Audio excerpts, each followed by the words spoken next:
मेरी प्रतिज्ञा है, जब तक 100 बेटों को न मार दूं और दुशासन का खून न पी लूं और दुर्योधन की जांग न तोड़ दूं, तब संधि करो तो आप करो, मैं संधि करने वाला नहीं। द्रौपदी से पूछा कि बोलो संधि को होता। महाराज ऐसी तेज हुई, मैं महाराज द्रौपदी की प्यारी पुत्री और कृष्ण की बहन और 5 पुत्रों की माता, पंडु महाराज के 5 पुत्रों की धर्मपत्नी और तब कृष्ण प्रिया सखी, तुम्हारी प्यारी सखी। देखिए केश मार देखिए, जिस दिन दुशासन ने केश खींचा उसे बेड़ नहीं बांधे, खुला ही रहेगा केश, खुला केश आज तो रखते, आज तो खुशी में रखते। ये शोक का चिन्ह है, स्त्री का केश खुला रखना। अपशुगुन सामने आ जाए तो खुला केश नार तो सामने आज अपशुगुन होता है, मन आज खुद रखते। जाऊ भले कुरुराज पे धारी दूत बरवेश, कुरुराज में जाओ दूत बढ़ करके जाओ, पर केशवान भूलिए द्रौपदी केशव केश, मेरा केश मत भूलना, याद रखना। और जाओ, रो पड़ी देख जोर से कि आपको शर्म नहीं आती है, जिसने मेरी सभा में ऐसी दशा करी, चीर खाते, मेरे केश खाते, उन दुष्टों से संधि करके ले जा रहे हो, शर्म आनी चाहिए आपको, मैं तुम्हारी सखी हूँ। महाराज भगवान ने बात ऐसी कही जो उनके मुख से ही निकल गई कि द्रौपदी तो रो मत, सैकड़ों हजारों स्त्रियां रोएगी, ऐसा युद्ध होगा, युद्ध मिटेगा नहीं, ये होगा ऐसा। यहाँ तक कहते वेदनी सतता भले ये पृथ्वी के 100 टुकड़े हो जाए तो हो सकते हैं, चंद्रमा से आग दर्शने लग जाए तो हो सकती है, ऐसे असंभव बातें हो सकती है, परंतु उन दुष्टों में से कोई नहीं बचेगा, सब मरेंगे ही।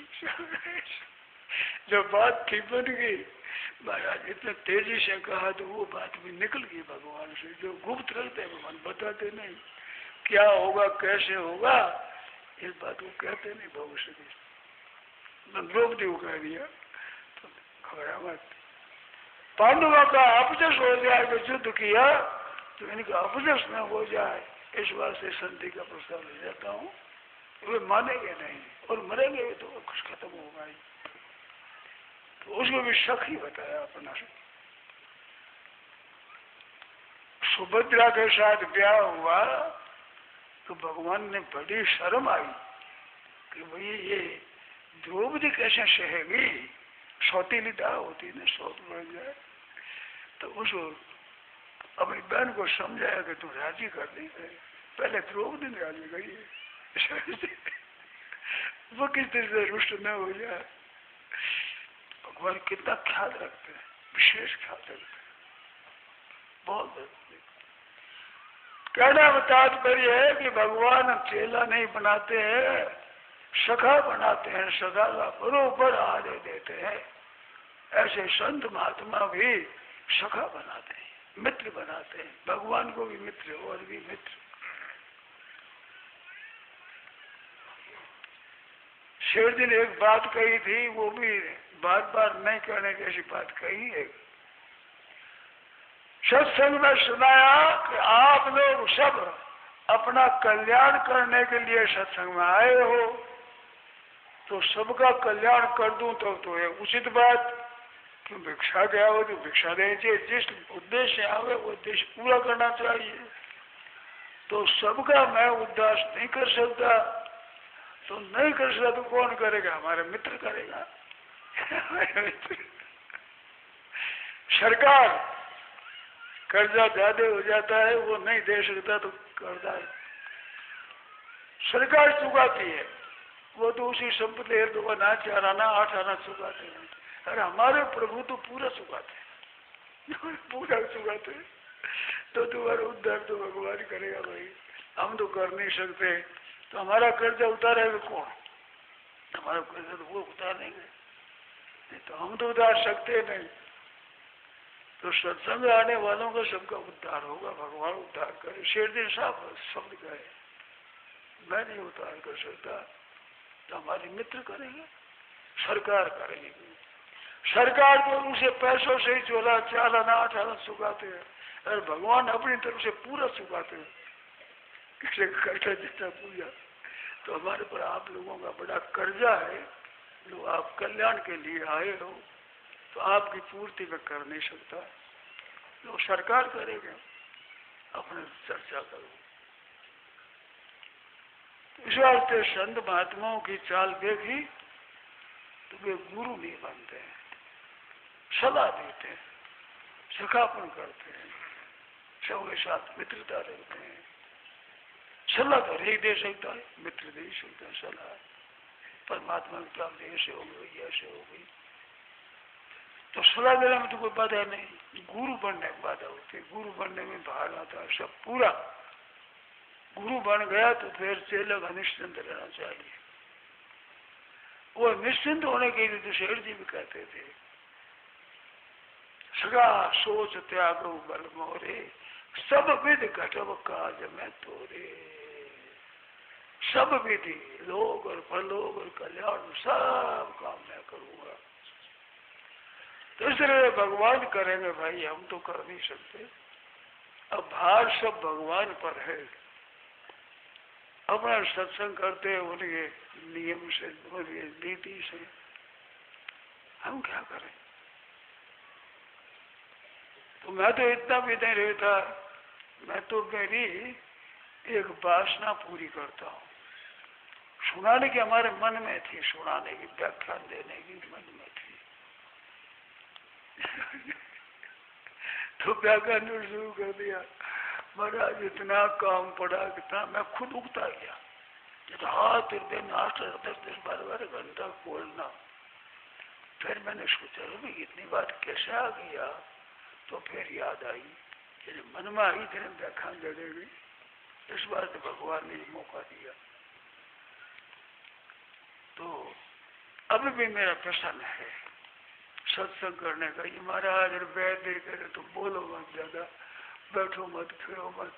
तो मैं भी देखता हूँ कि शरीर काम कम देता है, पर कम देने पर भी सत्संग की बात में मेरे आलस्य नहीं होता है। सत्संग की बात में क्योंकि भाई हमारे को लाभ होता है। अपना लाभ कौन छोड़े बताओ।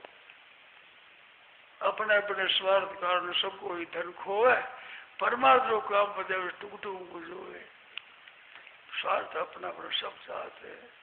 तो हमारा स्वार्थ है, इस बात हम तो कहते हैं। आप ज्यादा सुनो तो बड़ी कृपा मानेंगे, थोड़ा सुनो तो थोड़ा सुनो। शेर जी के सामने कि अब ज्यादा आ जाएगा तो अधिक लाभ होगा, कि आदमी थोड़े आए हैं कि रहस्य की महीन बातें होगी पैदा। ज्यादा समुदाय में बढ़िया बातें नहीं कही जाती, और थोड़े आदमी होते फिर बहुत रहस्य की बढ़िया बातें निकलेगी, अच्छी बात है। तो ज्यादा आवे तो अच्छी बात, और कम आवे तो अच्छी बात, और न आवे तो अच्छी बात। एक दृष्टांत दिया करते शेर जी। एक कहानी छोरी है, उसको कहा कहानी छेड़ो तेरो कौन ब्याहेगा, मैं सही मेरे भाई बहनों को खिलाऊंगी, ब्याह नहीं सही तो हमारे भाई बहन आज इनको खिलाएंगे, हम तो उद्धार हो ना हो जाएगा, अब तो भाई बहनों को खिलाएंगे। ये शेर जी उदाहरण दिया करते, और जितने सुनने आए उनको सुनाते तो बाकी बेच देते, सुनते। कोई नींद लेता है, कोई उठ गया है, कोई आता है, कोई जाता है। उनके तो आपने ध्यान कराते सगुण का तो 3 घंटा, निर्गुण कराते तो 3 घंटा, खुराक 3 घंटा बोलते ही चले जाते, आंखा मीट लेते सुनाते। पता नहीं कौन सुने कौन नहीं सुने, बात ही तो देखी मान बात। तो ये व्यसन है, वो भी हमारे व्यसन है। व्यसदेशों सो बात रे न जावे राजी आगे क्या करे। तो हमारे बोलने की आदत है, स्वभाव है, उत्साह होता है। जिनमें कोई गहरी बात पूछे तो बड़ी पसंद होती, ठीक गहरी गहरी बात पूछे बड़ा आनंद आता है। आप कोई दया मत करोगे, स्वामी जी को नहीं आवेगी तो सभा में लाज चली जाएगी, लाज क्या चली जाएगी, मुँह जाएगी नहीं, क्या जाएगा बताओ। आप निश्चिंत और पूछो, आज तो कह देंगे, नहीं तो भाई जानते नहीं, डालेंगे इसमें। भाई पूछने वाले को कहते हैं भाई पूछो क्या सुना बताओ, पूछे जो सुना देते, जैसी आवे जैसी बात बता देते, भाई ये बात है। और बातें मेरे अच्छे से मिलती है, संतों से मिली है, शास्त्रों से मिली है, बड़ी विचित्र विचित्र बातें मिलती है मेरे को। गीता से अलौकिक बातें मिलती है, गीता से खूब मिलती है। गीता पर टीका लिख दी तो भी पीछे आती थी बातें पैदा हुई है, अब दोबारा फिर लिखने का विचार कर रहे हैं। भाव नए नए भाव पैदा हुए, कितना गहरा अर्थ है गीता जी का, भगवान जाने। जो पढ़ते हैं ध्यान देकर उनको नई नई बात मिलेगी, वे गीता में मिलेगी नहीं। गीता की साधु संजीवनी पढ़ने वाले कहते हैं पहले पढ़ते हैं, दोबारा पढ़ते हैं, नहीं तीन में पढ़ जाते हैं, 5 में पढ़ते हैं तो अरे ये बात तो पहले समझी ही नहीं। ऐसे नई नई बात याद आती है, नई नई समझ में आती है। ऐसा लोग कहते हैं भाई वो पढ़ने वाले जाने, हमें तो ऐसा लगता है गीता में बड़ा गहरा अर्थ भरा हुआ है, अर्थों का अंत नहीं है। अरे मनुष्य का अंत आता है नाम रूप में, माप तोल का होता है, उसके भावों का अंत नहीं आता। हरि आनंद, हरि कथा अनंत, अनंत नामानी, भगवान के नाम अनंत, कथा आनंद, स्वरूप आनंद, तो उनके भावों का क्या अंत है बताओ। तो बड़े विचित्र भाव गीता जी में है। तो कृष्ण बंदे जगत गुरु, आप तो भगवान को तो गुरु बनावे, आज गुरु पूर्णिमा है, कृष्ण बंदे जगत गुरु। तो जगत से कोई बाहर भाई बहन बाहर है क्या? जगत से बाहर कौन है? हमारे गुरु भगवान। अरे मंत्र गीता, गीता उनका मंत्र, गुरु मंत्र देते हैं ना। तो गीता पढ़ो तो भगवान कृष्ण को गुरु मानो, निहाल हो जाओगे। ऐसे विचित्र गुरु है ये सब जगह ही। भगवान ने कहा नमे पार्थास्ति कर्तव्यम त्रिलोकेषु किंचन। भगवान कह रहे मेरा कर्तव्य नहीं त्रिलोकी में। अरे कर्तव्य तो मृत्यु लोक में होता है, स्वर्ग में, पाताल में, नरकों में कर्तव्य तो रहता है। भगवान कहते हैं नमे पार्थ कर्तव्यम त्रिषु लोकेषु। त्रिषु लोकेषु का भगवान तो त्रिलोकी में है ना, सब जगह है, तो मेरा कर्तव्य तो सब जगह होना चाहिए। त्रिलोकी में मेरा कर्तव्य नहीं है कहीं, वैकुंठ में, स्वर्ग में, पाताल में, नरकों में, मृत्यु लोक में। नमे पार्थ कर्तव्य क्यों नानुवाप्त महावतव्य। कोई अनुवाप्त वस्तु ऐसी नहीं है अनुवाप्त जो वे प्राप्त करना हो, अप्राप्त कोई वस्तु है ही नहीं। मनुष्य तो अप्राप्त की प्राप्ति के करता है, तो मेरे कोई अप्राप्त वस्तु भी नहीं है, तो इसमें मेरा कोई कर्तव्य ही नहीं है। व्रत है उसे कर्मणि, तो भी मैं काम करता हूँ ठीक तरह से, बड़ी तत्परता से। भगवान को सब काम करना आता है।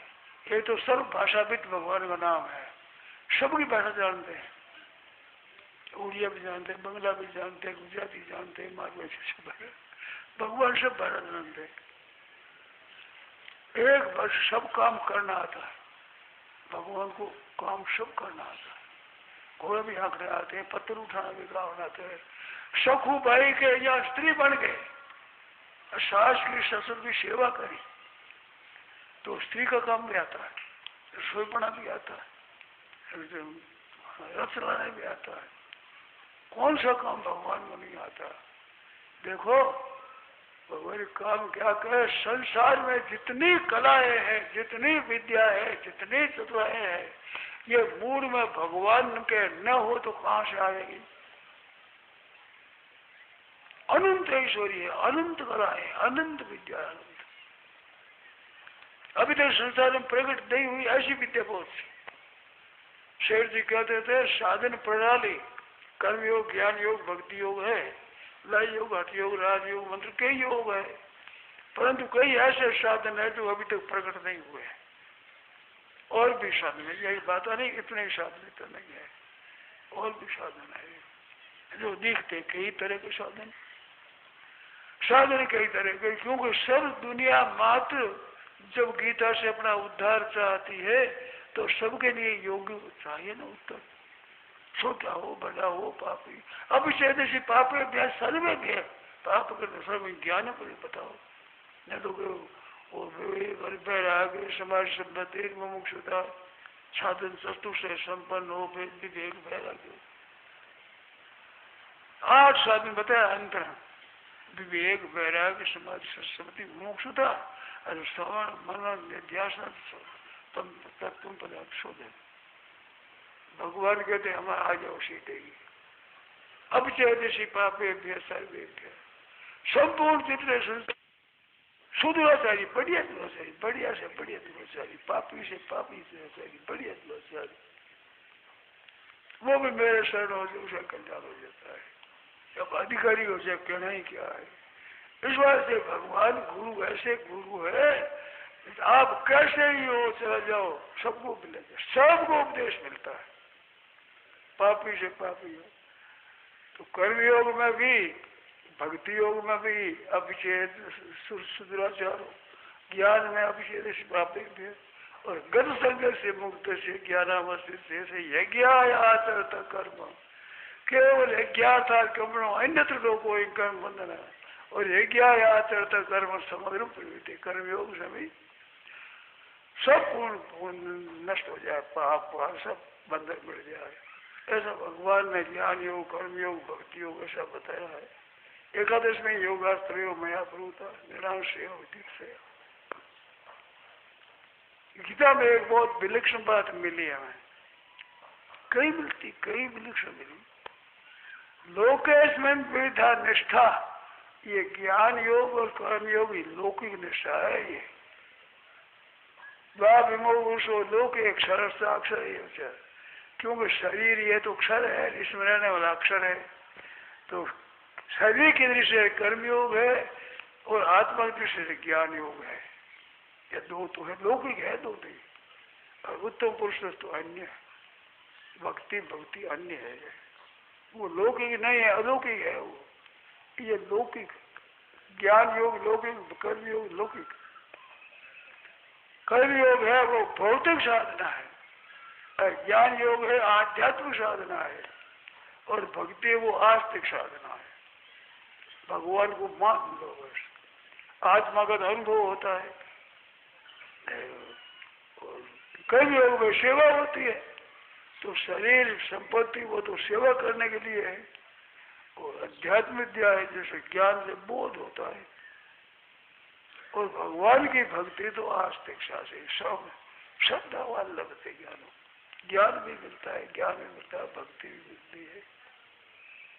चतुर्विधा भजन देवा उसमें क्या है, ज्ञानी दुर्लभ है। वासुदेव सर्वमिति सब आत्मा सुदुर्लभ, सब कुछ हमारे वासुदेव भगवान है।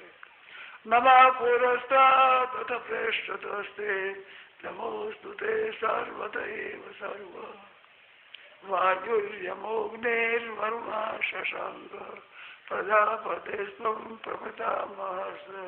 नमो नमस्ते सुसहस्रकृत्वा पुनश्च भूयोऽपि नमो नमस्ते। नमः पुरस्तात् तत् पृष्ठतस्ते नमोस्तुते सर्वतैव सर्व। अनन्तवीर्यामितविक्रमस्त्वं सर्वं समाप्नोषि यतोषि सर्व। सब कुछ समाप्त करते हैं, अनंत ब्रह्मांड आपके अंतर्गत आ जाते हैं, सब कुछ आप ही हो वाला। तो ये बात है, बड़े बढ़िया श्लोक है ये। 39वां था, 40वां था। नमो नमस्ते सहस्रकृत्वा पुनश्च भूयो नमो नमस्ते। नमः पुरस्तात् पृष्ठतस्ते नमोस्तु से सर्वदेव सर्व। 14 आरती, 14 पूजा, 34 मेरे राम मेरे और पूजा। तो वासुदेव सर्व मौज आनंद सर्व सबसे ऊंचा सिद्धांत वासुदेव सर्व में है। जितने सिद्धांत है, द्वैत अद्वैत विशिष्टाद्वैत शुद्धाद्वैत, जितने जितने सबसे बढ़िया है। बस इसमें मतभेद नहीं होता, उनमें मतभेद होता है। वासुदेव स्वरूप में मतभेद नहीं, सब आ जाता है। तो सबसे बड़ी भगवत गीता है। तो गीता का अध्ययन करो। भगवान कृष्ण तो गुरु और गीता गुरु मंत्र। मौज हो गई आज, तो गुरु पूर्णिमा हो गई। नारायण नारायण नारायण नारायण, ये बात। यह प्रवचन परम श्रद्धेय स्वामी जी श्री राम सुखदास जी महाराज द्वारा शुद्ध आषाढ़ शुक्ल पूर्णिमा विक्रम संवत 2053 अनुसार 30 जुलाई 1996 को लगभग प्रातः 8:30 बजे मुरली मनोहर मैदान भीनासर में हुआ। राम